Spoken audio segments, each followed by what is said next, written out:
하나님 말씀 보셨습니다. 하나님 말씀은 로마서 6장 3절부터 7절까지 말씀 보셨습니다.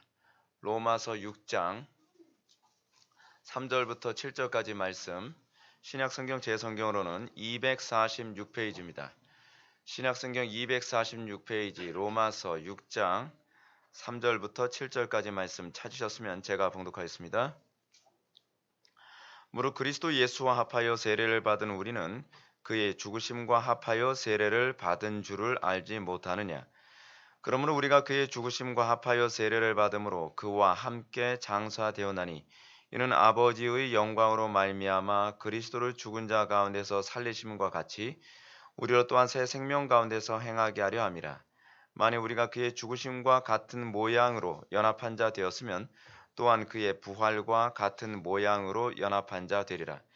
우리가 알거니와 우리의 옛사람이 예수와 함께 십자가에 못 박힌 것은 죄의 몸이 죽어 다시는 우리가 죄에게 종노릇하지 아니하려 함이니 이는 죽은 자가 죄에서 벗어나 의롭다 하심을 얻었음이라. 아멘. 이 시간은 기독교 강요 제15장 세례 부분입니다. 오늘 1절부터 6절까지 보시겠습니다. 세례의 목적과 세례를 통하여 얻는 세 가지 도움이라고 하는 부분을 보도록 하겠습니다. 기독교 강요 4권 15장입니다.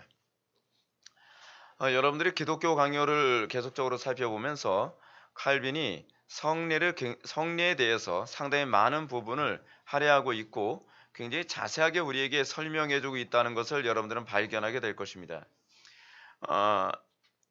이 개혁자들이 성례에 대해서 이 정도로 중요시 여기고 개혁자들이 이 성례를 이렇게 자세하게 다룬 것에 비하여 오늘날 한국교회는 전반적으로 성례를 굉장히 가볍게 여기고 그리고 성례를 굉장히 등한시 여기는 경향이 있습니다.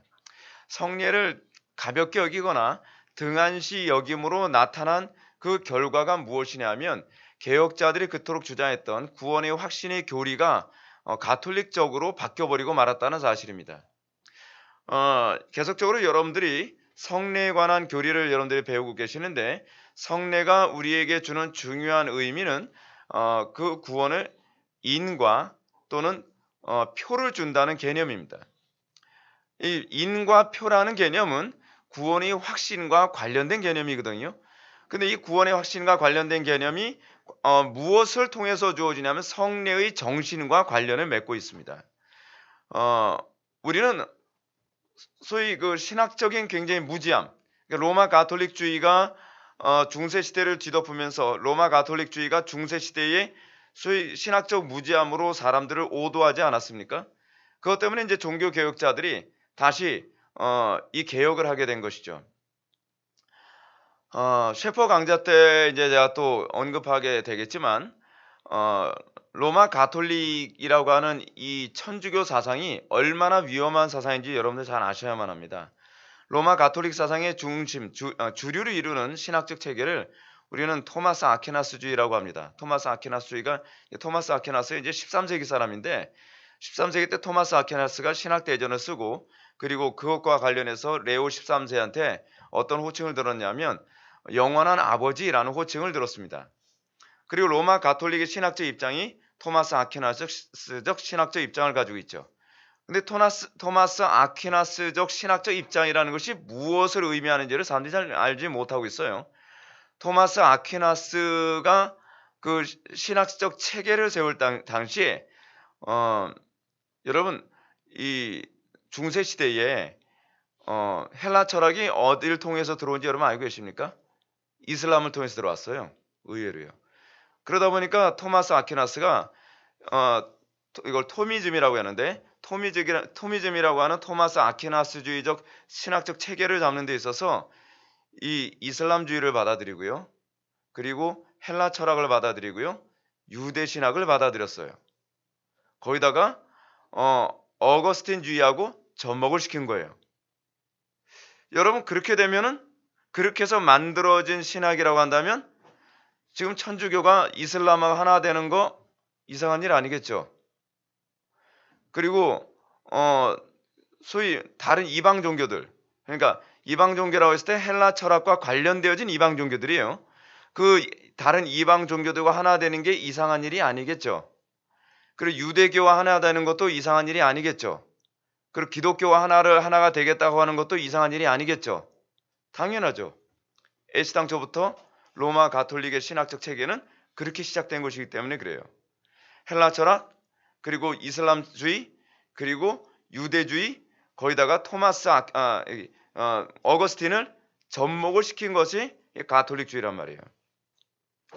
그래서 로마 가톨릭의 신학적 체계를 이단이라고 얘기 안 하죠. 로마 가톨릭주의를 뭐라고 얘기하냐면 이교라고 합니다. 이교예요. 그러니까 이교에다가 기독교의 옷을 입힌 것 뿐이에요. 그러니까 사람들이 자꾸 혼란스러운 거죠. 이교에다가, 그러니까 이방 종교에다가 기독교의 옷을 입히니까 마치 뭐가 되는 거예요. 여러분 그 교황 옷차림 보게 되면 이교도들의 옷차림이에요. 굉장히 화려하고, 그리고 이 가톨릭의 그 성당, 로마 가톨릭의 바티칸 성당 같은 데도 여러분 바티칸 성당은 아래에서 위로 딱 쳐다보게 되면 거의 하늘에서 햇빛이 들어올 수 있도록 둥그렇게 만든 거 여러분 알고 계시죠? 태양신 숭배 사상에 거의 다 들어간 겁니다. 그리고 로마 가톨릭 그 성 베드로 성당 앞에 보게 되면 오벨리스크라고 하는 게 있죠. 오벨리스크로 해서 이 돌로 이렇게 만들어서 사각형 돌기둥처럼 쭉 뻗은 게 있는데 그게 바알 숭배 상징물입니다. 그러니까 이교가 잔뜩 들어와서 하나의 종교로 완전히 통합이 된 게 로마 가톨릭이에요. 그러니까 로마 가톨릭이라고 하는 것은 그냥 모든 종교를 아예 13세기 때 통합을 해서 만들어진 종교가 바로 로마 가톨릭이죠. 그러니까 여러분 블랙홀 될 수밖에 없죠. 로마 가톨릭을 중심으로 해서 수많은 이교들을 다 끌어당기는 거예요. 다 끌어당겨서 하나의 종교로 만드는 거죠. 애시당초부터 철학, 그 로마 가톨릭의 신학은 그렇게 출발했기 때문에 그래요. 근데 그러다 보니까 로마 가톨릭에서는 자꾸 성경을 사람들이 읽지 못하게 하죠. 성경에 대해서 무지하게 만들어요. 근데 종교개혁이 일어나고 나서 성경을 읽기 시작을 하니까 로마 가톨릭에서 했던 작업이 뭐냐 하면 성경의 내용을 이교적 관점으로 재해석하는 작업을 자꾸 하는 거죠. 그래서 성경에 나오는 예를 들어서 무슨 마리아가 나오면 그걸 어떻게 해요? 여신 숭배 사상으로 해석을 할 수 있도록 자꾸 이상하게 해석을 하는 거예요. 성경에 나오는 모든 내용을 자기네들이 가지고 있는 이교적 사상으로 재해석을 해서 한 권의 성경조차도 결국 뭐가 되게 만들었냐면 이교 경전이 되도록 만들어버리고 만 겁니다. 자, 그렇다고 한다면 여러분 오늘날 기독교가 어떤 태도를 견지해야 되나요? 제가 지난주에 어떤 형제한테 이런 얘기를 들었습니다. 우리 그 기독교 목사님들이나 철학자들이 모여가지고서 요즘 키에르케고르 학회라는 걸 만들었습니다. 키에르케고르 학회라는 걸 만들었는데 그 학회에서 이런 얘기가 나왔다 그래요. 오늘날 개혁교회가 목회가 잘 안 되고 사람들이 잘 안 모이는 이유가 무엇인지 아냐? 그것은 철학과 신학을 조화를 이루지 않아서 그렇다라고 얘기를 합니다. 여러분 그렇게 얘기하면 아퀴나스주의예요. 토마스 아퀴나스가 뭐라 하냐면 철학과 신학의 조화라고 얘기한 거예요. 가톨릭이에요. 가톨릭. 우리가 이미 버린 토한 것을 다시 주워 삼키지 않아서 성장이 안 됐다라고 얘기하고 있는 거예요. 여러분 정신 차려야 됩니다. 그렇게 해석하면 곤란해요. 그러니까 과거의 역사에서 이 교훈을 얻지 못하니까 또다시 과거로 회귀하자고 하는 운동이 또다시 이 신학자들이나 철학자들 사이에서 다시 시작되고 있는 거예요. 여러분 그리스도와 벨리알이 조화를 이룰 수 없습니다. 빛과 어둠이 하나가 될 수가 없어요. 근데 다시 그 작업을 해야 교회가 다시 성장하고 부흥한다고 생각하는 거예요. 이게 소위 교회 성장 만능주의가 가지고 있는 또 다른 잘못된 사고방식이 그런 행동을 또 낳게 되는 것이죠. 자, 우리가 세례에 관한 얘기를 지금 다시 돌아갑시다. 우리는 과거 로마 가톨릭의 세례가 로마 가톨릭의 교리가 굉장히 잘못됐다는 걸 압니다. 로마 가톨릭 교리에서 가장 심각한 문제가 하나 무엇이냐 하면 행위로 구원을 받는다는 개념이에요. 그러다 보니까 여러분 세례가 어떤 의미를 가지고 있죠? 로마 가톨릭에서는요. 구원의 조건이죠. 구원의 조건이에요. 구원의 확신은 뭐로 얻어요? 세례를 받음으로 얻어요. 이게 이교적 사고방식이라니까. 이거 자체가. 우리는 세례를 받음으로 구원의 확신을 얻는 게 아니에요. 또는 우리는 소위 면죄부를 사듯이 영적 기도를 해서 구원을 받는 게 아니죠. 그럼 우리는 어떻게 구원을 받죠? 우리는 구원의 확신을 우리는 어떻게 얻죠? 첫 번째, 우리의 구원은 믿음으로 얻는 거죠. 근데 문제는 뭐냐 하면 믿음으로 얻은 구원을 어떻게 우리가 검증하느냐에 관한 문제예요. 로마 가톨릭에서는 믿음으로 구원을 얻는다고 얘기를 해요. 왜냐하면 성경에서 믿음으로 구원을 얻는다고 너무나 빡빡하게 얘기를 많이 했기 때문에 그거 자체를 부정할 수가 없는 거예요. 근데 믿음으로, 그러니까 로마 가톨릭의 문제는 항상 무엇을 더했다는 게 문제예요.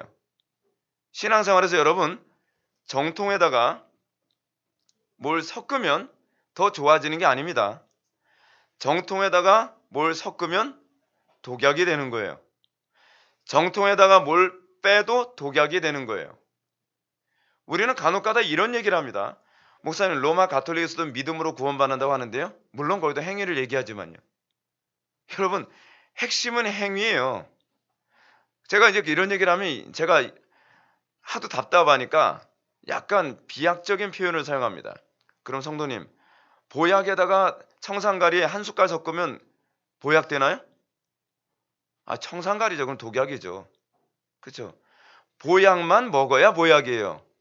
근데 보약에다가 청산가리를 찻숟갈로 한 숟갈만 넣어서 놔도 살 수 있냐? 죽는 거죠. 로마 가톨릭의 교리에 믿음으로 구원받는 얘기라는 얘기 있고요. 그리고 예수 그리스도로 구원받는다는 얘기 있어요. 삼위일체 하나님 교리 인정해요. 근데 거기다가 청산가리를 많이 섞었죠. 그렇죠? 청산가리를 계속 섞었어요. 그래서 제2차 바티칸 공의회, 제2차 바티칸 공의회가 1962년인가요? 그때 제2차 바티칸 공의회가 있었는데 제2차 바티칸 공의회 때 뭐라고 얘기했냐면 로마 가톨릭에서는 우리는 꼭 그리스도로만 구원을 받는 것은 아니다라고 얘기했어요.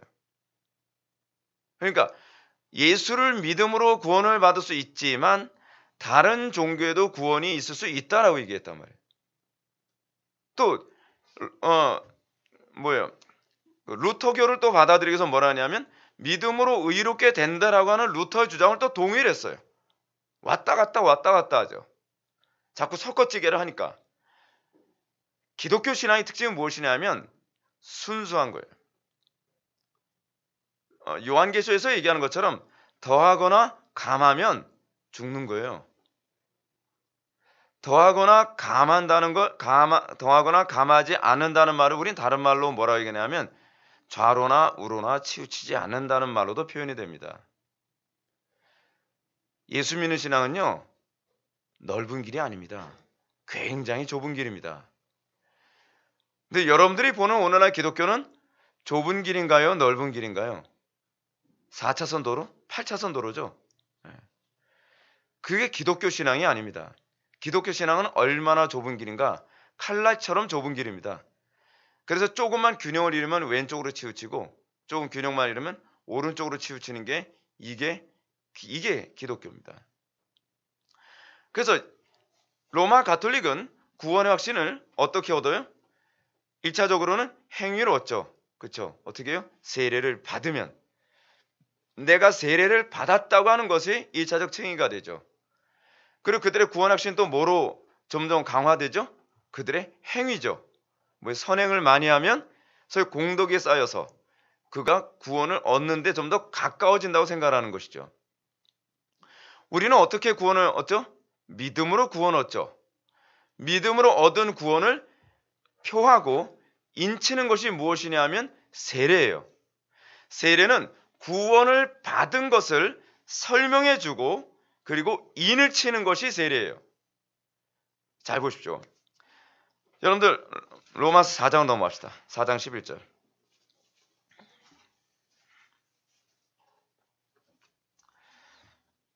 그가 할례의 표를 받은 것은, 지금 그는 누굴 얘기하는 거죠?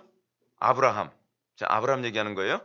그가 할례의 표를 받은 것은 무할례 시에 믿음으로 된 의의를 인친 것이니. 이미 구원은 언제 받았어요? 무할례 시에 받았죠. 아브라함이. 그렇죠? 구원은 아브라함이 무할레 시에 받았는데 몇 장이요? 창세기 15장에 받았죠. 근데 할례는 언제 하죠? 창세기 17장에서 하죠. 믿음으로 의롭게 되었다는 선언이 창세기 15장에 나오고요. 그리고 할례가 창세기 17장에 나오죠. 이것을 통해서 성경이 우리에게 얘기하는 바가 무엇이죠? 아브라함이 받은 믿음으로 의롭게 됨을 어떻게 해요? 설명해주고 인치신 것이 바로 할례죠. 그럼 할례는 뭐예요? 확신이지 이것이 구원의 조건이 아니라는 거예요. 이걸 지금 로마서가 그 얘기를 해주는 거죠. 그러면 할례가 뭘 설명해 주죠? 그러니까 아브라함은 믿음으로 의롭게 됐어요. 믿음으로 의롭게 됐는데 믿음으로 의롭게 됨이 여러분 느껴집니까? 딱 믿었더니 하늘에서 막 음성이 들리는 게 아니잖아요. 물론 아브라함은 의롭다 했다고 얘기했는데 우리는 안 그렇잖아요. 그죠? 우리한테는 뭐 여러분 의롭게 됐을 때 하나님께서 공중에 떠가지고 여러분들 뭐 말씀해 주시지 않잖아요. 누구야? 너 의롭게 됐다?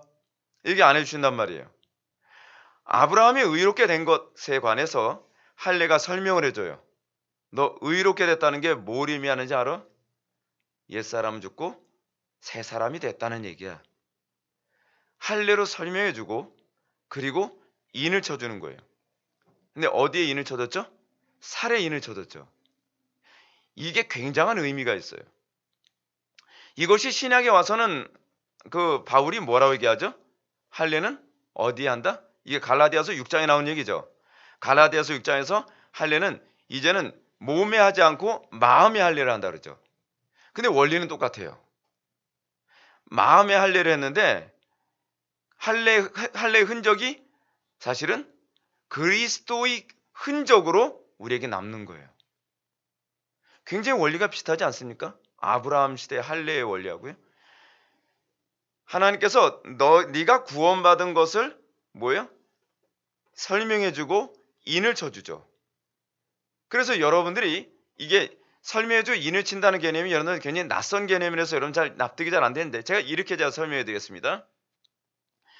여러분들이 예수를 믿고 거듭났어요. 중생했단 말이에요. 근데 구원의 확신을 얻기 위해서 청교도들이나 종교개혁자들이 계속적으로 설명한 것이 뭐냐면 세례의 정신을 묵상하라는 거예요. 그리고 세례의 정신에 부합한 삶이 나오면 그것이 뭐예요? 네가 구원을 받았다는 것을 하나님께서 인치는 거죠. 왜 그러냐? 왜 하나님이 인치는 것이라고 하냐면요. 우리의 열매가 우리의 선한 열매가 의지의 결과가 아니기 때문에 그래요. 여러분들 요한복음 15장에 보게 되면 너희는 가지요 예수님은 포도나무라고 얘기합니다. 포도나무의 가지가 연결되어지면 어떻게 된다고요? 예수님께서요? 열매를 많이 맺나니. 열매를 보고 나무를 알 수 있다. 다 뭐죠? 그것이 바로 인친 거라는 거예요. 그 열매가 우리에게 경건한 삶의 열매가 우리의 의지의 결과가 아니라 연합된 결과예요. 그리스도와 연합된 결과. 그래서 여러분 신약에서 보게 되면 복음서에서 예수님을 따라다니는 사람들이 예수님을 믿게 됐을 때에 고백의 행동이 나오죠. 내가 모든 것을 버리고 주를 따르겠나이다. 또는 삭개오 같은 경우에는 내 모든 재산을 이웃과 나누고 그리고 나에게 내가 토색한 사람이 있으면 그 사람이 내가 4배로 갚고 난 주님 따르겠습니다. 그 삭개오의 결단인가요? 아니죠. 그건 결단이 아니에요. 그 행동의 결과는 의지에서 나온 것이 아니라 그 속에서 새로운 열정, 사랑이 그 속에서 터져나와 그러하여금 그렇게 행동하도록 만드는 거예요. 제가 여러분들에게 왜 말씀에 붙잡혀야 된다라고 제가 말씀을 드리냐면 여러분들은 설교를 들으면서 자꾸 이해를 잘 못하는 경향이 있어요. 아, 내가 결단을 해야 된다는 얘기구나. 내가 뭘 해야 된다는 얘기구나. 그 얘기가 아니에요. 말씀에 붙잡힌 바 되게 되면 내 속에 새로운 변화된 의지가 나와요. 이걸 청교도들이 변화된 의지라고 얘기했거든요. 또 선한 양심이 나와요. 선한 양심은 뭐죠? 과거에는 이것을 악하다고 보지 못했던 걸 이젠 악하다고 보게 되면서 이제 내 속에 소위 사랑으로 역사하는 힘이 움직이기 시작하죠. 꿈틀거리기 시작해요. 그래서 누가 하라고 명령해서가 아니라 내 속에 새로운 열정이 나로 하여금 그런 행동을 하도록, 제가 좋아하는 표현 있죠. 유발하죠. 유발한다는 표현을 제가 사용하는 이유가 있죠. 내가 그 행동을 한 것이 아니라 외부에서 나온 어떤 힘에 의해 그 행동이 나오게 됐다는 얘기예요. 여러분들이 은혜를 받고 나면 제 말이 무슨 말인지 머리로 이해되는 것이 아니라 속으로 이해가 되어져요.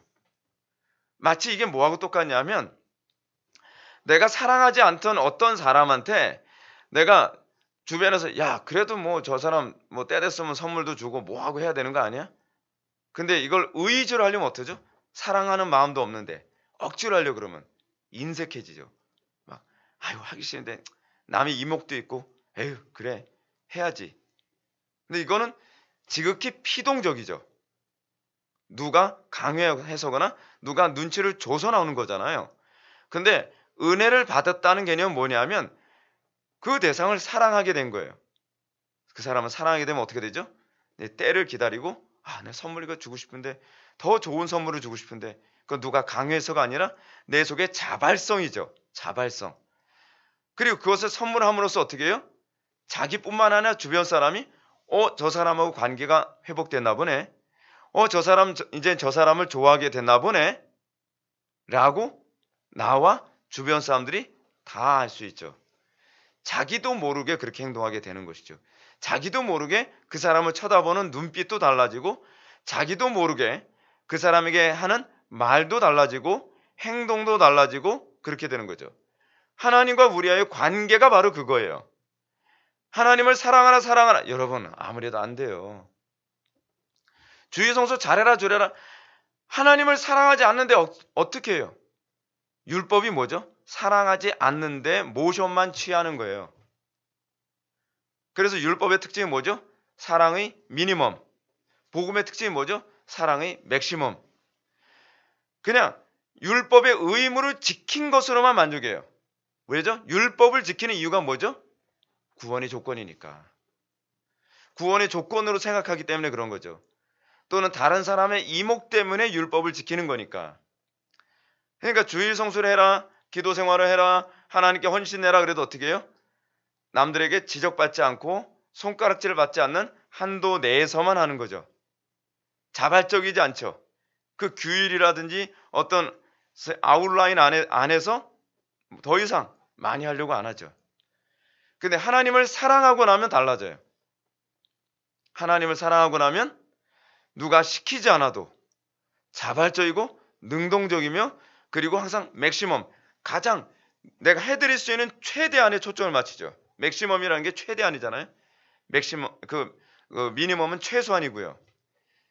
그러니까 이 사람이 진짜 은혜를 받은 사람인가, 이 사람의 진짜 그 속에 구원을 받은 믿음이 있는가라고 하는 인과 표가 바로 그거예요. 근데 이게 세례 정신이죠. 이게 세례 정신이에요. 그래서 여러분들이 소위 이 세례의 정신이 무엇인지 알지 못하면 세례가 여러분들의 인과 표가 된다는 말을 이해할 수가 없어요. 이해가 안 돼요. 이해가. 어떻게 세례가 구원의 확신과 관련을 맺고 있죠? 그리고 또 성찬 예식이 어떻게 구원의 확신과 관련을 맺고 있죠? 이해가 안 되는 거죠. 이해가 안 되죠. 자, 그러므로 우리가 한번 봅시다. 1절 세례의 목적이라고 하는 부분을 보겠습니다. 세례의 목적. 칼빈이 뭐라고 얘기를 시작하는가? 세례는 입문의 표시다. 입문. 그렇죠? 그러니까 기독교 신앙이 처음 들어가는 표시죠.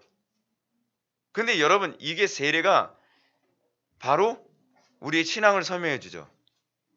여러분들이 그리스도인이 됐다는 건 뭘 얘기하는 거예요?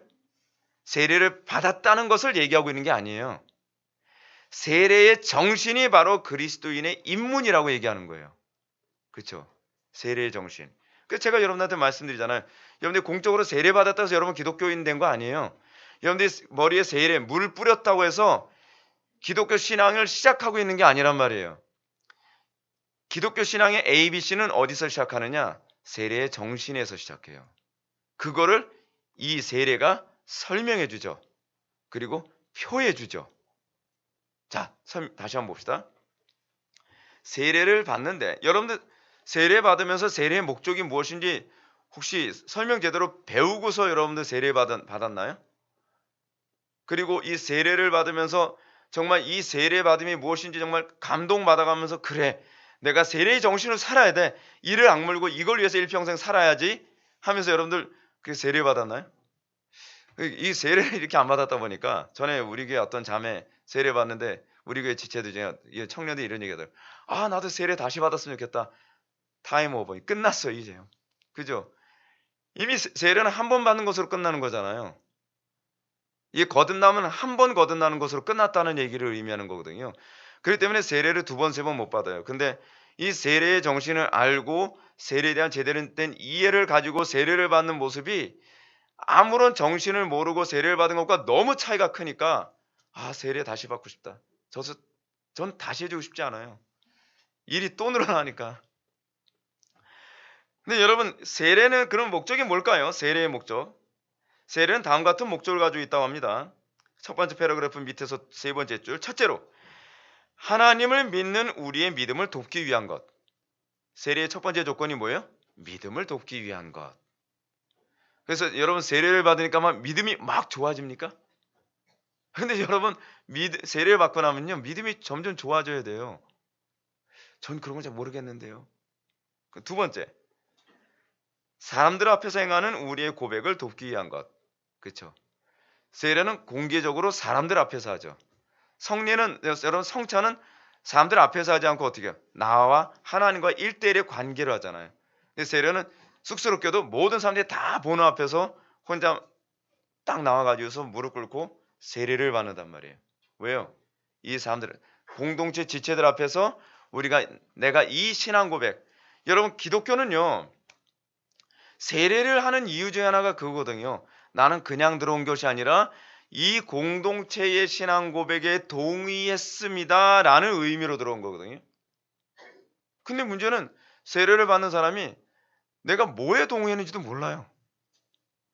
내 맘대로 신앙생활 하려고 그래요. 아니에요.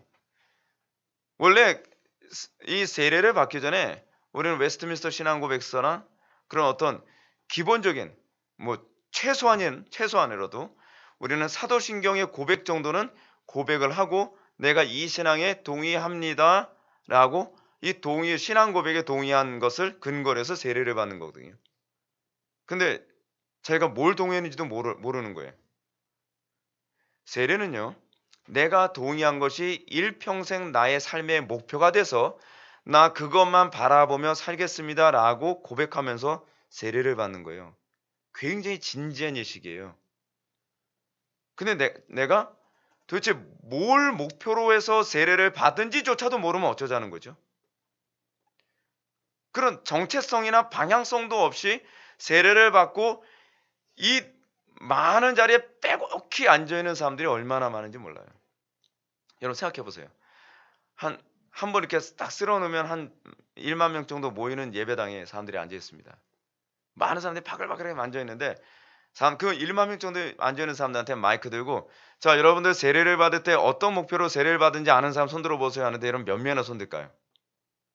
끔찍한 거죠. 거기 다 세례 받았다고 앉아있는 사람들이 한 1만 명 정도가. 근데 그들 중에서 내가 세례를 받음으로 내 인생 내가 어떤 목표를 향해 가도록 세례를 받았다라고 하는 의식이 없이 얼떨결에 받은 사람들이 얼마나 많냔 말이에요. 심각한 거죠. 그러니까 교회가 이 지경이죠. 교회가요. 중세 로마 가톨릭하고는 뭐가 달라요? 여러분 천주교인들은요 적어도 자기네들이 세례를 왜 받는지를 알아요. 근데 잘못 알고 있어 그렇죠. 잘못하는 건 얼마나 철저하게 가르치는지. 왜 철저하게 가르치는지 아세요? 잘못된 거기 때문에 그래요. 이게 진짜한테 다시 설득될까봐 가짜는 더 열심히 가르치는 거예요. 가짜는. 그 세례 안 받으면 막 지옥 가는 거라고 생각을 하고. 그리고 세례 받은 이유는 어떻게 해요? 공덕을 많이 쌓아야 연옥에서 빨리 빠져나와서 천국에 갈 수 있다고 생각하고요. 그 사람들은 이 교리에 대해서 정확하게 알고 있어요. 근데 잘못된 건데 정확하게 알아요. 근데 우리는 제대로 하는데 아는 사람이 없어요. 세례 왜 받는지 몰라요. 성찬을 왜 하는지 몰라요. 성찬을 안 해도 좋다고 생각하는 사람들, 그런 사람들 얼마나 많은지 몰라요. 근데 여러분, 구원의 확신을 여러분들이 정말 확신교리 그렇게 많이 하는데, 제가 기가 막혀가지고 요즘 장로교 안에서도 무슨 구원의 확신반이라는 게 있대요. 구원의 확신반에서 뭘 가르칠까요? 구원의 확신반에서 한 뭐 몇 주 동안 해가지고 계속 앉혀서 그거 얘기해. 우리가 영접기 됐으니까 믿음으로 구원받는 거예요. 믿습니까? 그러면서 믿음으로 구원받는 거니까 행위하고 아무 상관이 없어요. 뭐 맞는 얘기 같기도 하고 틀린 얘기 같기도 한데, 그러면서 이런 식으로 가르치죠. 근데 여러분 보십시오. 그렇게 얘기하게 되면 이런 문제가 발생해요. 369페이지 밑에서 세 번째 줄 한번 보시기 바랍니다. 자신이 무사하다는 것을 계산하여 죄지을 기회를 노리는 방종한 자들은 하나님의 진노와 심판을 촉발시킬 뿐인 것이다. 칼빈이 뭐라고 얘기해요? 내가 믿음으로 구원받았으니까 이제는 막 살아도 내가 범죄하고 뭐해도 내가 천국 가는데 지장 없으니까 그런 거 다 율법이에요. 그런 거 신경 쓰지 말아요. 여러분들 아무리 죄를 짓는다고 하더라도 정죄하지 마십시오. 라고 생각하는 사람들이 뭐라고 얘기해요? 자신이 무사하다는 계산. 이제는 내가 구원받았으니까, 나는 이제 그 믿음으로 구원받았으니까 이제는 내가 어떤 죄를 짓더라도 지옥엔 안 가. 라고 생각하면서 마음 놓고 죄 짓는 사람들을 향해서 뭐예요? 하나님의 진노와 심판을 촉발시킬 뿐이라고 얘기하는 거예요. 근데 그게 소위 오늘날 구원의 확신반이라고 하는 것을 가르치는 모습이에요. 그게 이단교리입니다. 그렇게 가르치면요. 근데 장로교에서 제가 아는 어떤 그 성도님 얘기 들어보니까 그 담임 목사님이 신학 박사님이시라고 하는데, 그걸 가르치는 거 보면서 도대체 무슨 박사인지 모르겠어요. 척척 박사인지. 아니, 이거 정말 속 터지는 일이에요. 속 터지는 일. 자, 그럼 세례는 우리의 믿음에 그럼 어떻게 믿음을 도울까요? 이 우리의 믿음을 어떻게 돕느냐에 대하여 칼빈이 세 가지로 얘기합니다. 여러분, 세례가 믿음에 과연 유익이 있나요? 이 부분과 관련해서 첫 번째는 이렇게 얘기합니다. 첫 번째 것은 곧 세례가 우리가 깨끗이 씻음 받은 사실을 보증이요 증거라는 것이다. 보증이요 증거. 표와 인이라고 하는 개념이죠. 2절로 넘어갑시다. 세례가 주는 첫 번째 도움, 무슨 도움이요? 믿음에 어떻게 유익을 주느냐고 하는 문제. 세례가 우리에게 믿음을 주는 첫 번째 도움은 뭐냐면 우리의 죄 씻음을 보증합니다. 여러분, 세례 자체가 죄를 씻어주는 건 아니죠. 여러분, 세례에서 물을 뿌릴 때에 그 물이 의미하는 바가 뭐죠? 예수님의 피예요. 피. 그렇다고 머리에 피 뿌릴 수 없잖아요. 끔찍하잖아요. 그죠? 예수 그리스도의 보혈의 피로 내 죄가 씻겼다라고 하는 개념을 얘기해 주는 거예요. 제 얘기가 아니라 칼빈이 여기서 그 얘기하는 거예요. 두 번째 패러그래프 위에서 세 번째 줄 한번 보시기 바랍니다. 그가 말하고자 하는 것은 다만 그러한 은혜에 대한 지식과 확신을 이 성례 가운데서 받는다는 것이다. 이 성례가 뭘 줘요? 은혜와 지식을 줘요. 여러분들 이 칼빈의 기독교 강의에서 성례 부분은 강의를 안 들으면 이해하기가 굉장히 어려워요. 그 저도 이 성례론과 관련해서 왜 성례론을 대부분 목사님들이 정확하게 이해를 잘 못하냐면 성례론과 관련된 책들을 보면 이해하기가 굉장히 어려운 부분이 되게 많이 있어요. 그러니까 어렵다라고 하는 이유는 무엇이냐면 문장이 어려운 것이 아니라 용어에 대한 정의가 이게 어려워서 그래요. 저도 처음에 굉장히 어려운 게 뭐냐면 표와 인이다. 표와 인이라는 말이 이게 이해가 잘 안 되는 거예요. 세례를 받는데 세례가 어떻게 내가 구원받은 것에 대한 표와 인이라는 것이지? 여러분, 이걸 얼핏 듣기에는 어떻게 들리죠? 내가 그것이 구원받은 자의 표와 인이라고 하는데 내가 세례받았으면 그냥 그거 자체가 구원을 확신하는 증거가 되어야 된다는 거 아니에요? 근데 그 얘기가 아니에요. 세례가 아니라 세례의 정신이 표와 인이 된다는 얘기예요. 그래서 그 학자들 같은 분들이 이 세례에 관해서 이렇게 책 쓴 거 보면 그분도 제대로 이해하고 썼는지 좀 의문이 갈 정도로 굉장히 이해하기 어렵게 썼어요. 근데 분명한 건 여기서 얘기하는 게 그거예요. 제가 보기에는 가장 이해하기 쉽게 쓴 게 칼빈의 기독교 강요예요. 기독교 강요가 그 왜 그러냐면 칼빈은 이거를요 지식적으로 알고 있는 게 아니에요. 신앙적으로 알고 있는 거예요. 그러니까 핵심적으로 뭘 설명해야 믿음에 유익이 되는지를 너무 잘 얘기해줘요. 그래서 제가 칼빈의 기독교 강요를 제가 이게 5번째 읽는 건데 제가 기독교 강요 읽을 때마다 야, 이 사람은 진짜 신학을 머리로 하는 사람이 아니구나라는 걸 느낄 때가 되게 많습니다. 그래서 저는 기독교 강요는 어려워도 꼭 읽어보길 제가 권하고 싶어요.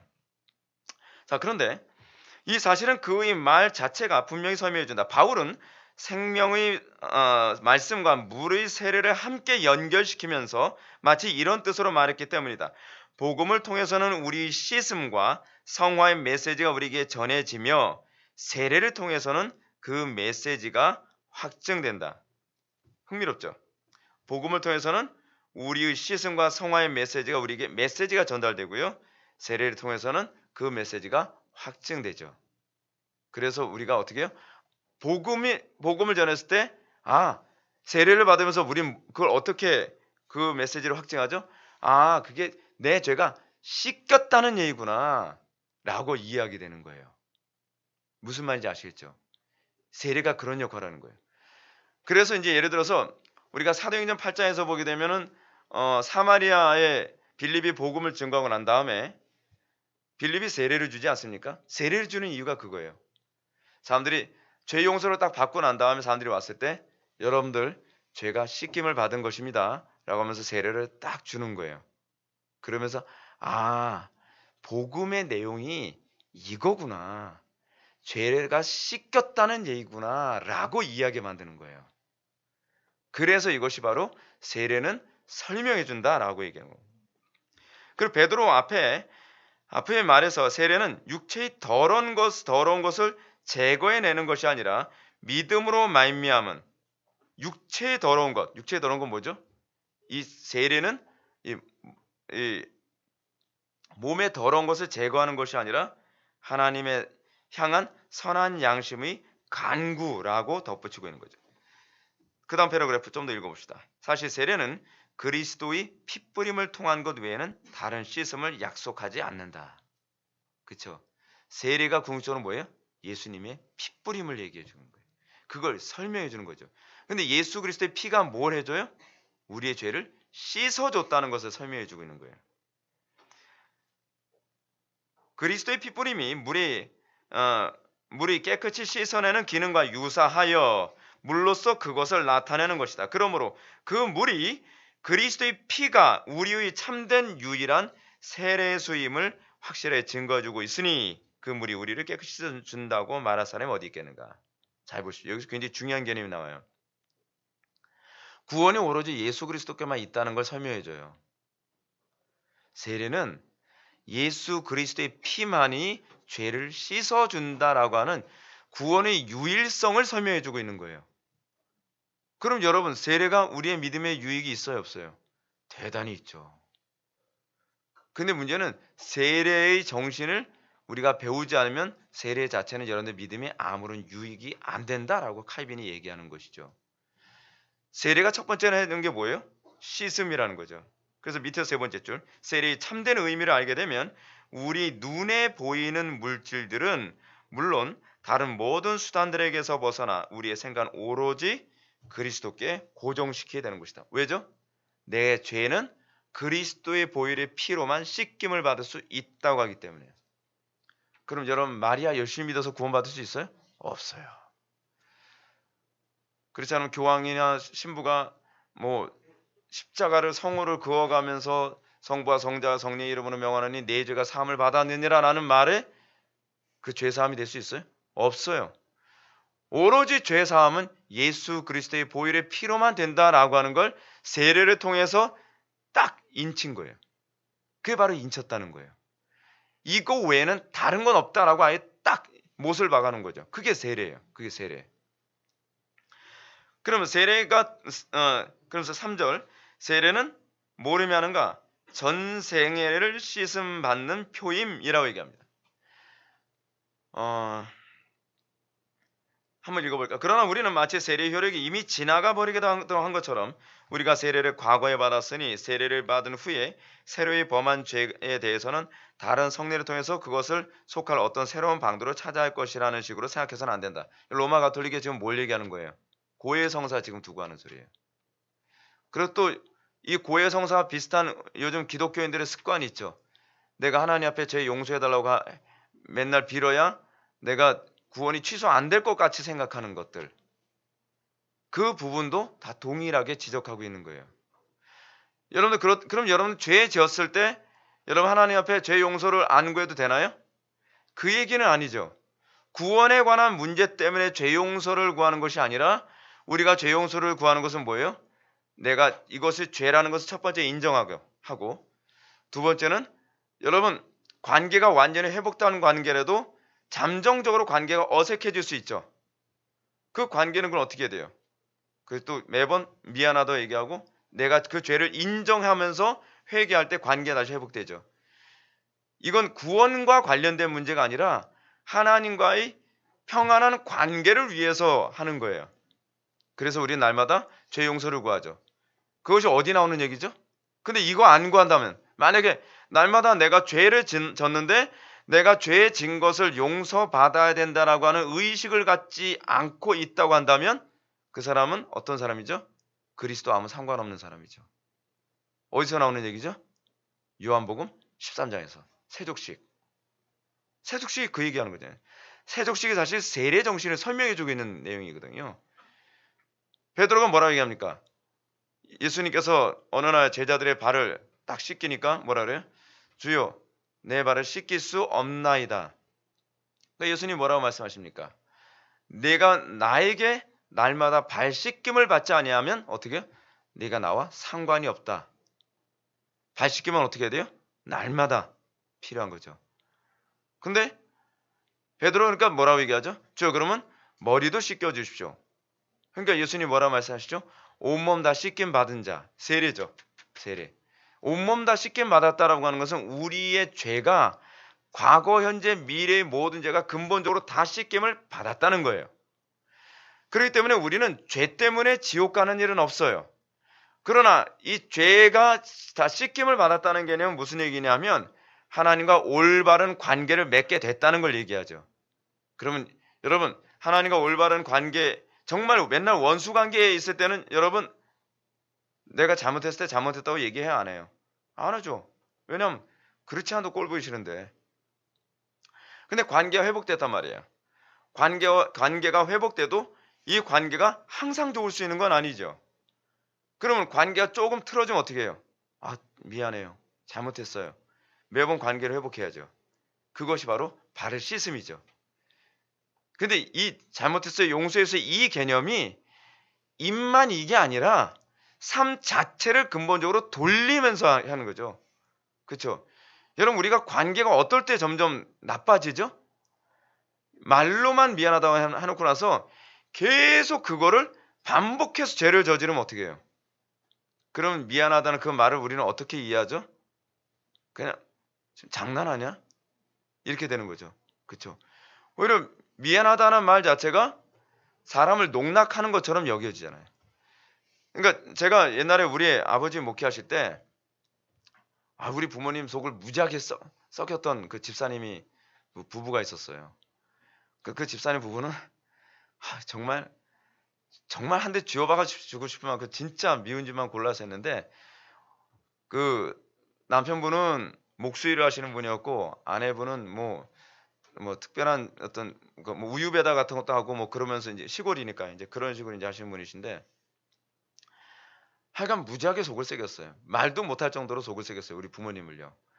근데 또 매번 그렇게 잘못하고 나서 또 하나님 앞에 잘못했다 눈물 펑펑 쏟으면서 또 기도는 얼마나 많이 하는지 몰라요.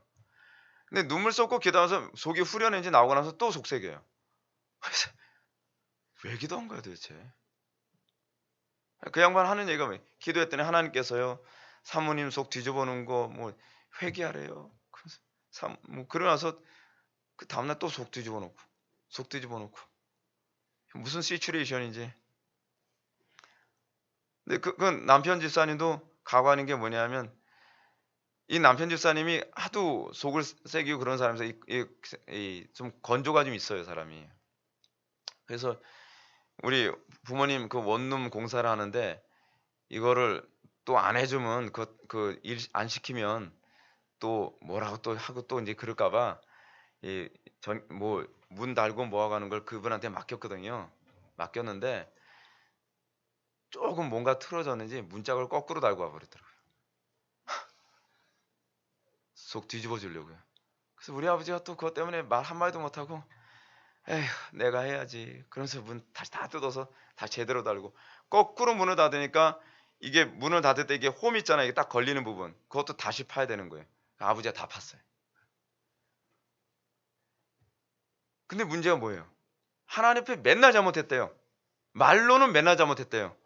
행동은 하나도 안 바뀌어요. 근데 그걸 뭐라고 하지 예수님이요? 나와 상관없는 자라고 얘기하는 거죠. 칭의가 그런 게 아니에요. 여러분 칭의는 내가 죄인이라는 신분 때문에 하나님을 가까이 할 수 없게 됐으므로 내 신분을 그리스도의 보혈의 피로 바꿔주심으로 말미암아 이제는 내 신분이 그리스도를 통해 하나님을 가까이 할 수 있는 신분으로 바뀌었다는 얘기예요. 그래서 옷입음이라는 표현이 나오는 거예요. 옷입음. 죄인이지만 거기다 그리스도의 옷을 입혀서 의인의 옷으로 비춰지게 했다는 거예요.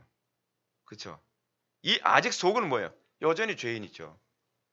그래서 바울이 그거를 어떻게 표현할까 고민하다가 옷입음이라고 하는 그 표현으로 표현한 거죠. 그래서 이건 바울 신학에만 나오는 독특한 표현이죠. 따라서 우리가 이 죄 씻음이 전 생애의 죄 씻음을 받았기 때문에 우리는 날마다 어떻게 해요? 하나님과의 관계 안에서 넘어질 때마다 우리는 어떻게 하냐면 여러분도 그러잖아요. 여러분 죄 짓고 나면 어떻게 해요? 또 내 의로 또 하나님과의 관계를 뭔가 해결해 보려고 하는데 그러지 말라는 거예요. 여러분 어때요? 기도를 하면서도 내 의로 자꾸 나아가려고 하잖아요. 그러지 말라는 거죠. 그리스도의 의를 통해서만 항상 하나님과 관계가 회복됨을 세례가 자꾸 생각나게 만드는 거죠. 세례가 생각나게 하는 건 그거예요.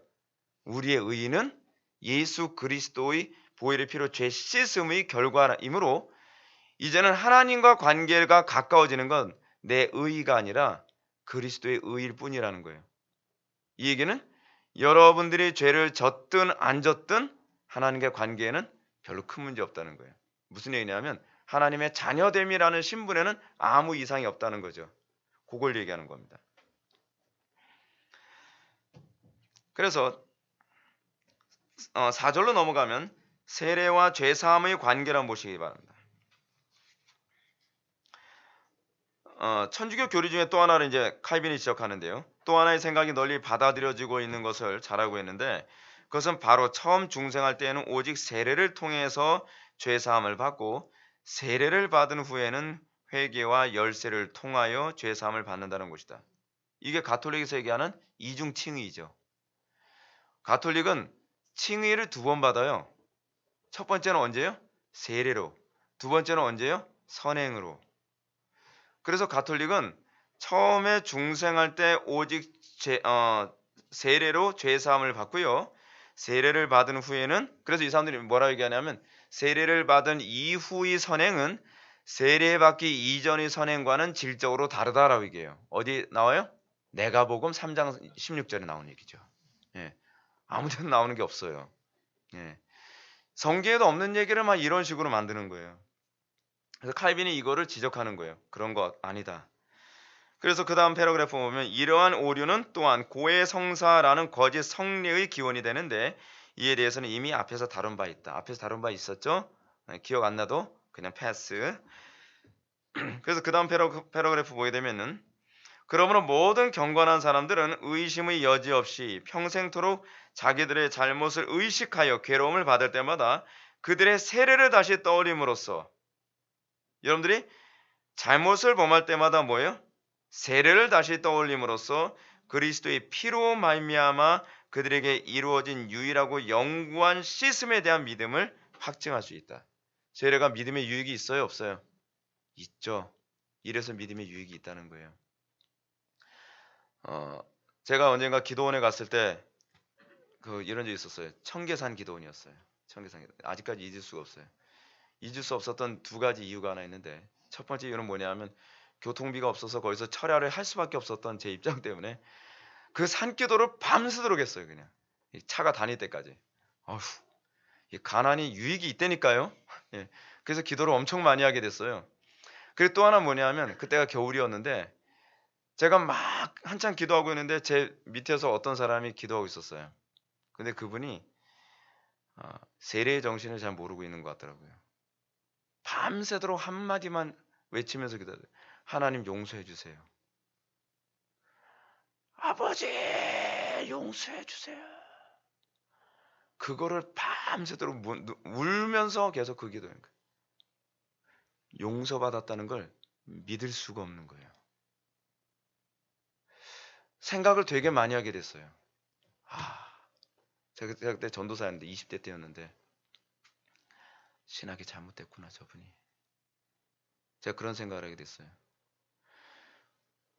우리는 문제가 뭐냐면 조그만 죄는요.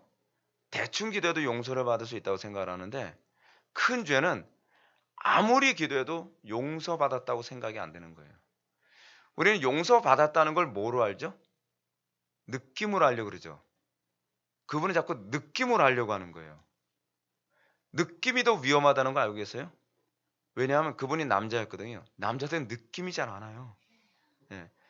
여자들은 카타르시스에 잘 빠져서 느낌이 너무 또 잘 오죠. 그래서 용서를 받았다고 착각을 해요. 용서는요, 믿음으로 받는 거예요.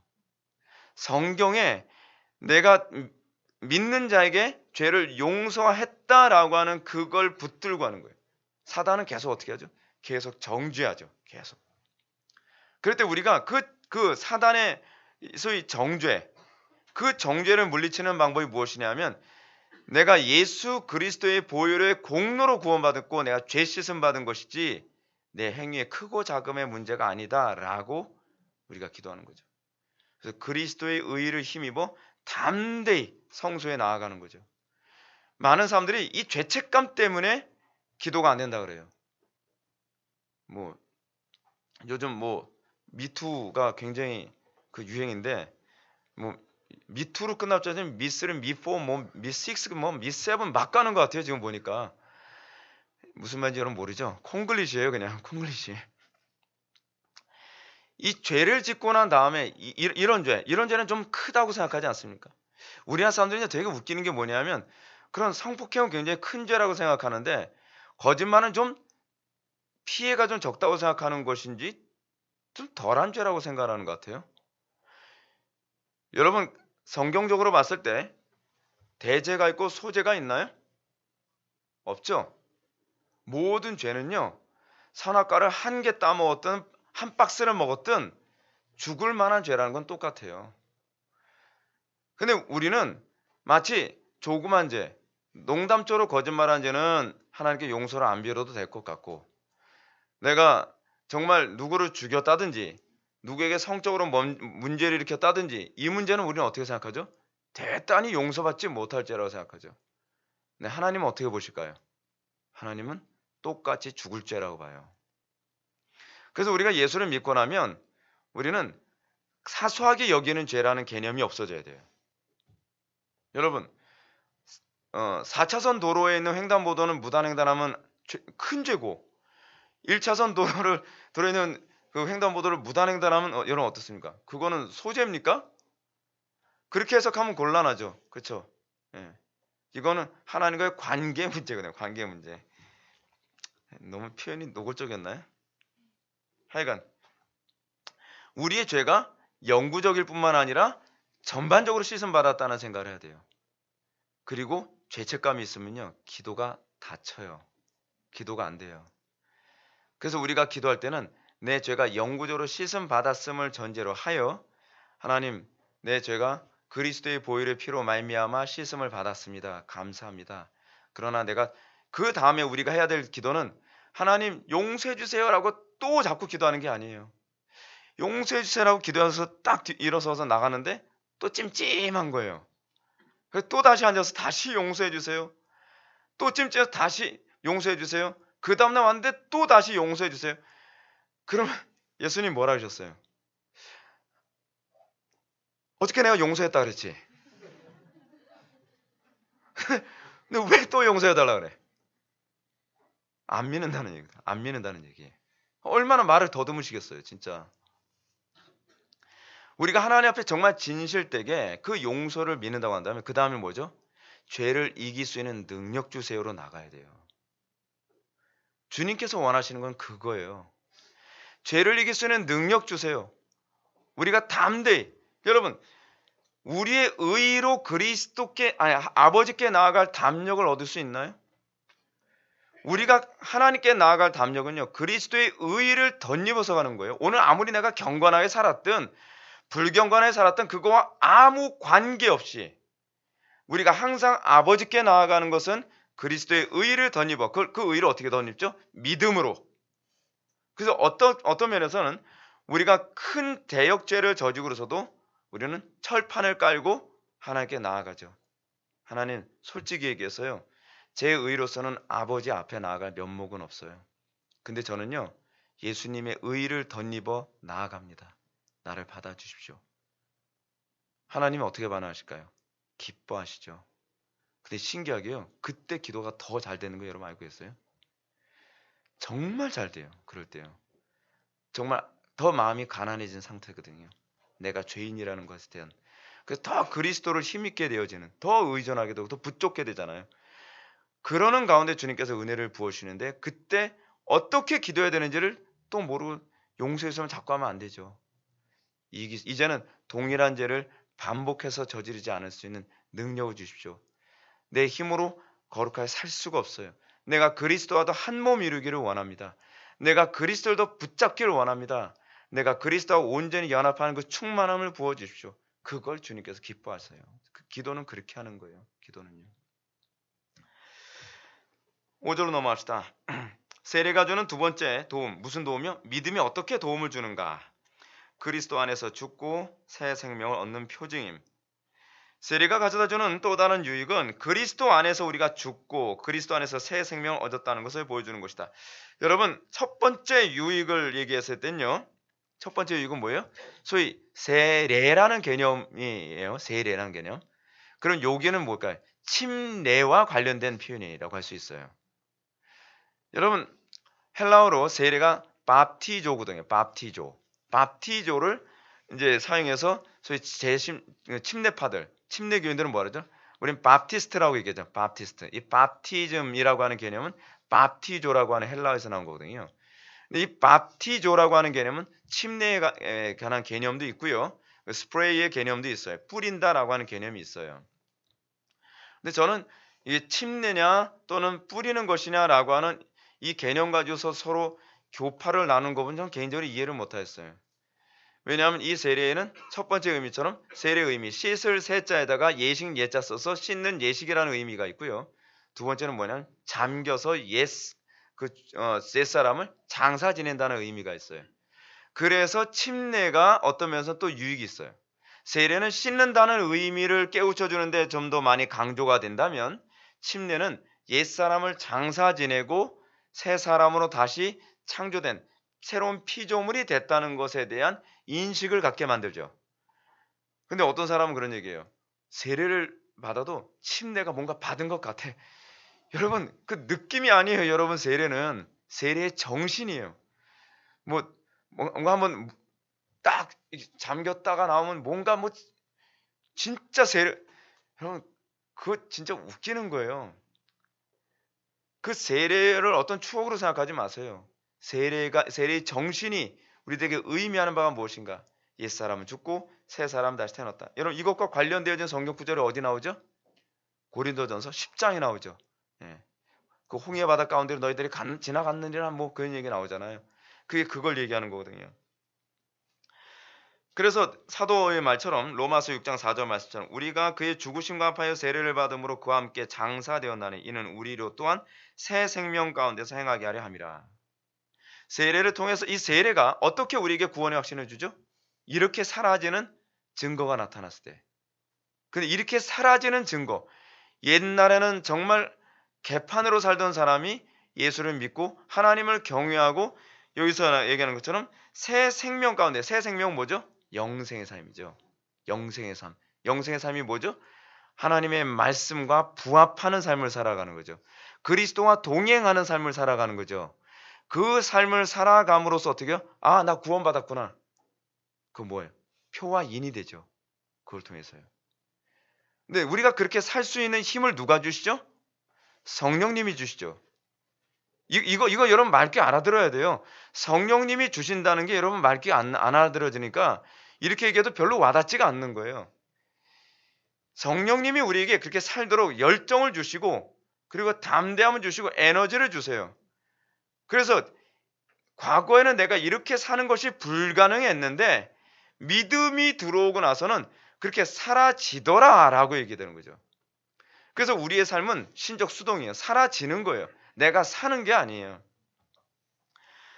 그래서 우리가 371페이지 맨 첫 번째 줄 그리스도의 죽음을 본받아 우리의 정욕에 대하여 죽고 그의 부활을 본받아 의에 대하여 일깨움을 받느니라 라고 권면을 받는다는 뜻이다. 세례 자체가 뭐예요? 그렇게 권면을 하는 거죠. 세례가 끊임없이 여러분들에게 어떤 권면을 해요? 우리가 죄에 대해서는 죽었다.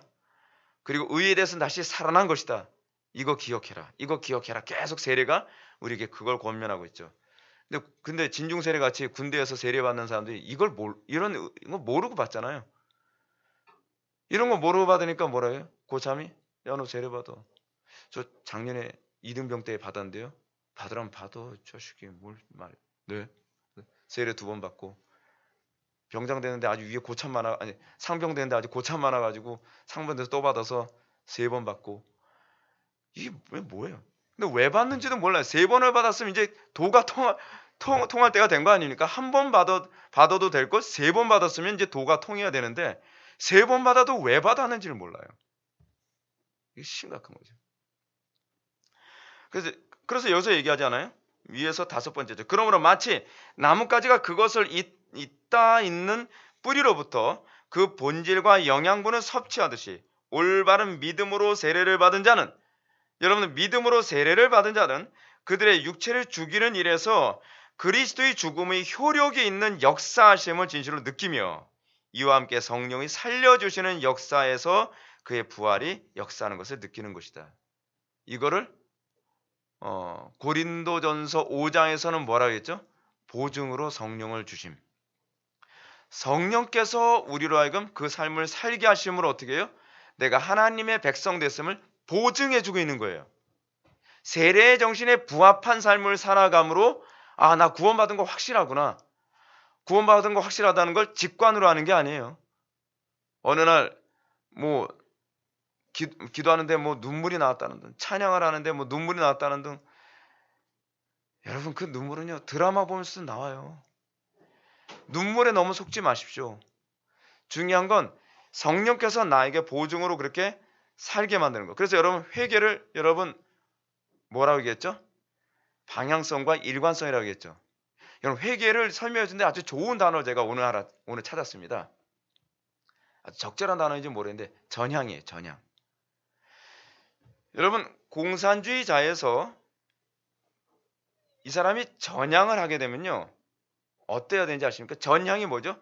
방향을 바꿨다는 거거든요. 여러분 공산주의에서 그러니까 소위 주사파에 있었던 사람이 전향을 하게 되면 어떻게 되는지 아세요? 그 사람이요 민주화 운동가로 바뀌어버려요. 왜냐하면 주사파의 실체가 너무나 끔찍했고 내가 주사파에 있으면서 나라를 너무 많이 말아먹었다는 것에 대한 이 죄책감과 이 안타까움 때문에 주사파에서 전향한 사람들이 대부분요 이 자유민주주의 수호를 위해서 주로 앞장섭니다. 여러분 김용환 씨라고 하는 사람이 있거든요. 강철서신이라고 하는 그 편지를 써서 주사파를 그러니까 우리나라 그 80년대 주사파의 맨 그 우두머리급 되는 사람이 김용환 씨라는 사람이에요. 그래서 모든 주사파들은 그 사람의 편지로 주로 주사파 교육을 받았대요. 그걸 일명 강철서신이라고 해서 편지를 썼거든요. 근데 이 사람이 북한에 가서 김일성까지 만나고서 왔는데 만나고 와서 보니까 자기가 알고 있는 공산주의하고 너무 다르더라는 거예요. 주체 사상을 자기보다 모르더래요. 김일성이가. 그래서 굉장히 고민을 많이 했대요. 과연 내가 주체 사상을 하는 것이 옳은가? 이것이 내가 꿈꿨던 소위 사회주의 사회인가? 굉장히 고민하다가 제가 알기로는 그 사람이 예수를 믿게 된 거로 알고 있는데 이 사람이었는지 딴 사람인지 잘 기억이 좀 불분명해요. 그래서 이 사람이 전향을 했어요. 그리고 지금은 평범한 셀러리맨으로 살고 있을까요? 그렇지 않아요. 그 사람이 탈북자 돕는 사역을 해요. 지금요. 탈북자 돕는 사역을 하는데 어느 정도로 하냐면요. 중국 공안에 잡혀서 전기 고문까지 당해가면서 그 일을 해요. 아주 혹독한 고문을 당하면서도 자기가 탈북자들을 어떻게 도울까, 그리고 남한의 주사파들이 확산되는 걸 어떻게 막을까를 굉장히 고민하면서 이 부부가 힘써서 싸우고 있어요. 그게 전향이에요. 전향. 여러분 사도 바울이 그렇게 얘기하죠. 내가 예수 믿기 전에는 죄인 중에 괴수였다 라고 얘기하죠. 그 사람이 전향을 했기 때문에 이제는 어떻게 해요? 이제는 그리스도를 위해서 죽도록 싸우죠. 여러분들이 예수를 믿고 진짜 전향했습니까? 이게 회개의 정의를 너무 잘 표현해 주는 게 전향이에요. 여러분들 진짜 날마다 그리스도의 마음에 못질하고 하나님 나라를 완전히 여러분들 무너뜨리고 하나님을 기쁘시게 해드리기보다는 마귀를 항상 기쁘게 해드리는 삶을 살았다는 것을 알고 여러분들이 전향, 여러분 회개했다면 가만히 있을 수가 없죠. 진짜 회개한 사람들은요. 그래서요. 죽도록 충성하는 걸 얘기해요. 이게 전향이에요. 이게 회개예요. 예수를 믿고 나면 평범하게 살 수가 없어요. 왜냐하면 이제까지 내가 예수 믿기 전에 그리스도의 마음의 못질과 창질을 얼마나 많이 했는지를 알게 되니까. 얼마나 여러분 설명이 좋습니까? 전향한 주사파. 그래서 우리나라에 당신 뭐 전향했나요? 라고 하는데 에이 그냥 언제 건 얘기인데 그런 얘기합니까? 그러면서 전향했다 안 했다라는 얘기를 안 하는 사람들은 전향했다라고 볼 수 없는 이유가 그래서 그래요. 전향했으면요. 나 전향했어요 라고 얘기할 수밖에 없어요. 왜냐하면 이 김일성, 여러분 김일성주의가 여러분 뭔지 알죠? 김일성주의가 되면 김일성주의의 맨 마지막에 혈서 쓰거든요. 나 충성을 다하겠습니다. 혈서 쓰고 뭐 친애하는 위대한 김일성 동지 친위 김동 요거예요. 그 이거 맨날 지네들끼리 친위 김동 뭐 하고 막 계속 그러거든요. 그러면서 자기의 조국을 북한이라고 생각하는 거예요. 근데 이 사람이 전향하고 나면 없었던 일처럼 여러분 살까요? 그렇게 못 살죠. 왜냐하면 그 실체를 알았고 내가 얼마나 대한민국 조국을 위해서 내가 파괴적인 삶을 살았는지를 알고 있으니까. 여러분들 회개하고 여러분들이 그리스도인이 됐다면 저는요 평범하게 살 수 없다고 생각해요. 그런데 사람들은 회개가 뭔지 잘 몰라요. 좀 약간 3% 빠졌는데 그래서 우리가 세례가 주는 두 번째 개념은 뭐냐면 이제는 그리스도를 위해서 살게 만들도록 우리를 끊임없이 자극하죠. 이걸 설명해 주는 거예요. 마지막 6절 세례가 주는 세 번째 도움 믿음이 어떻게 유익을 주는가? 그리스도와의 연합을 보증합니다. 우리의 믿음이 세례로부터 얻는 마지막 유익은 우리가 그리스도의 죽으심과 부활의 접붙임을 받았다는 것에 대한 확실한 증거뿐 아니라 우리가 그리스도 자신과 연합하여 그의 모든 복들을 함께 누리는 자들이 된다는 증거도 얻게 되는 것입니다. 세례를 받으면서 여러분 어떻게 해요? 세례를 받으면 나에게 이러한 표와 인이 나타나야 되는구나. 근데 표와 인은 누가 줘요? 성령님이 주시는 거죠. 잘 보십시오. 그거를 설명을 참 잘했어요. 근데 그거 설명할 때는 요거 먼저 설명을 해야 될 것 같아요. 여러분들 우리가 사도행전 강의에 사도행전 8장에서 예수의 이름으로 세례를 주어라고 한 말 여러분 기억나죠? 근데 그 부분에 와서 칼빈이 설명해 주고 있더라고요. 맨 위에 줄 한번 보시기 바랍니다. 우리는 틀림없이 성부와 성자와 성령의 이름으로 세례를 주라고 사도들에게 명령했던 걸 기억하는데 372페이지 맨 윗줄에 보면 사도들이 그리스도의 이름으로 세례를 베풀었다고 보도되고 있는 것이 이상할 것이 없다. 왜냐하면 세례 가운데에서 베풀어지는 하나님의 모든 선물들은 오직 그리스도 안에 있는 것들이기 때문이다. 그러나 그리스도 안에서 세례를 베푸는 자는 아버지와 성령의 이름도 함께 거명하지 않을 수 없다라고 얘기합니다. 그러면서 여러분 세례가 어떻게 표와 인이 되는가를 여기서 잘 보여줍니다. 그 패러그래프 밑에서 하나, 둘, 셋, 넷, 다섯, 여섯, 일곱 번째 장을 보시기 바랍니다. 그렇기 때문에 우리는 우리의 씻음과 중생의 원인을 아버지에게서 찾죠. 그리고 그 내용을 아들에게서 찾습니다. 그리고 그 효과를 성령에게서 얻죠. 세례의 효과를 성령으로부터 얻음으로 말미암아 비로소 우리가 뭘 알 수 있어요? 아, 내가 세례가 얘기하는 그 정신에 부합한 믿음을 갖고 있구나 라고 하는 걸 알 수 있죠. 그래서 이걸 인치시는 분은 누구예요? 세례 자체가 아니라 성령님이에요. 성령님이 인치셔서 내가 세례의 정신으로 나의 삶이 사라지고 있고 세례의 정신의 열매가 맺어지는 것을 보면서 어떻게 해요? 거기서 구원의 확신을 얻게 되는 거예요. 왜냐하면 성령님께서 거기서 보증으로 우리에게 인을 쳐주셨기 때문에. 어떻게 인을 쳐주셨어요? 그리스도와 부합하는 그리스도의 닮은 꼴로 살아가는 모습이 바로 인치시는 방식이에요. 그래서 우리에게 그리스도의 향기가 나타나고 그리스도의 영광이 드러나는 것이 이것이 사실은요. 영광이 드러난다, 향기가 나타난다 그러잖아요. 그게 사실 인이요, 보증이에요. 나에게서 그리스도의 영광이 안 나타난다면, 그리스도의 향기가 안 나타난다면 그 사람은 아직 인과 표가 없는 거예요. 아직 보증이 없다는 얘기예요. 바꿔서 얘기하면 그 사람은요. 구원의 확신을 하면 안 되는 사람이에요. 그리고 그 구원의 확신을 한다 할지라도 그것은 잘못 구원을 확신하고 있는 것이라는 것이죠. 오늘 여기까지 살펴보도록 하겠습니다. 오늘 시간 우리가 세례의 정신에 관해서 살펴봤습니다. 세례의 정신에서 세례가 어떻게 우리에게 믿음의 유익이 되는가라고 하는 것을 우리가 세 가지로 우리가 살펴봤는데 우리가 이 세 가지를 충분히 묵상하시면서 여러분들 삶 속에 이 세례를 받은 표와 인이 선명하게 나타나기를 항상 은혜를 구하시고 항상 사모하시길 바랍니다. 기도하시겠습니다. 사랑이 많으신 하나님 아버지, 우리가 오늘 이 시간 세례가 어떻게 우리의 믿음에 유익을 주는지 우리가 살펴보았습니다. 아버지 하나님, 우리의 삶 속에서 그 세례의 정신이 분명하게 드러나게 하여 주시고 그래야 우리의 삶 속에서 예수를 믿는 향기, 예수를 믿는 그 하나님의 형상과 영광이 나타남으로써 우리가 날마다 구원의 확신을 가지고 담대히 살아가게 하여 주옵소서. 예수님의 거룩하신 이름으로 기도 올렵나이다. 아멘.